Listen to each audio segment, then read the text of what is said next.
some of the things that I wanted to talk about. But I just want to say that my main concern is really the reason the CBN is giving for this, the demonetization policy and then the push towards the cashless policy. The CBN said it's meant to do three things. Fight inflation, fight corruption, and then introduce a cashless policy. But, Mr. President, if you look at the statistics from CBN themselves, when Senator Yusuf says that it's dangerous to have 3-point-something trillion cash in the economy, I want us to understand that not all 3 trillion is actually cash outside the banking system. I think what's outside the banking system is actually about 2.3 trillion.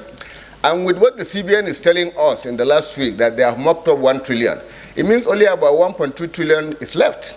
Mr. President, there's about 50 trillion money in circulation, out of which narrow money is about 22 trillion. This was created by the CBN themselves. In the last 7 years, federal government has borrowed almost 22 trillion from the Central Bank of Nigeria, 7,000% increase. And, if you have a situation where you say you need to reflate the economy because you want to fight the effects of COVID, want to fight the effects of the Ukrainian war, globally, everybody that took that step knew that it was going to cause inflation. We are not alone. Inflation in Nigeria is 20%. We are among the best in terms of inflation on the African continent. Ghana is 50%. The two super economies in the continent, Ethiopia, Rwanda, they're all above 30-something%. Britain today has an inflation rate of 11%, coming from an average of 2%. That's an increase of about 450%. For us to get to where Britain is today, we have to get to about a 60% inflation rate. Nobody is fighting cash in that respect. My fear is that the fixation on cash is really, having a negative impact on the rural economy. Because we're talking about cash in circulation. If you look at whether it's only about 2 or 3%. If we continue to attack 2 to 3% of the money that is available out there, how do we affect inflation?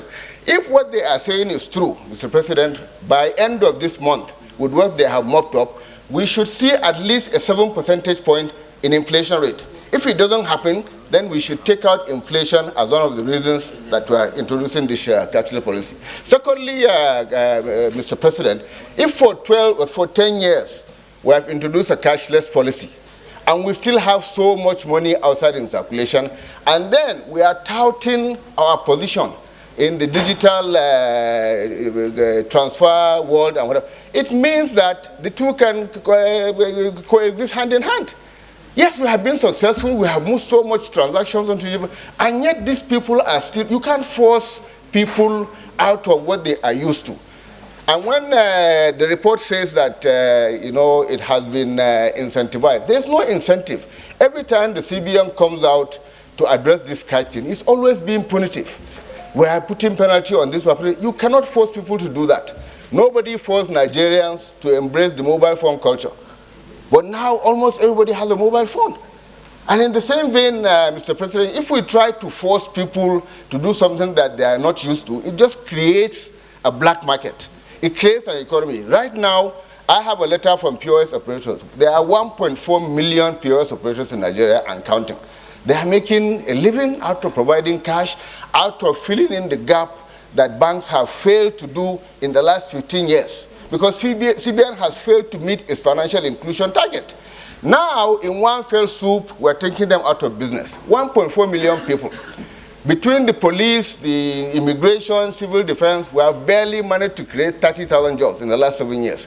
For us to now say these 1.4 million people that are earning a daily living do not matter, I think is very, very dangerous. It's probably more dangerous than whatever it is that we're trying to address, Mr. President. So please, I think we should exercise caution. Thank you.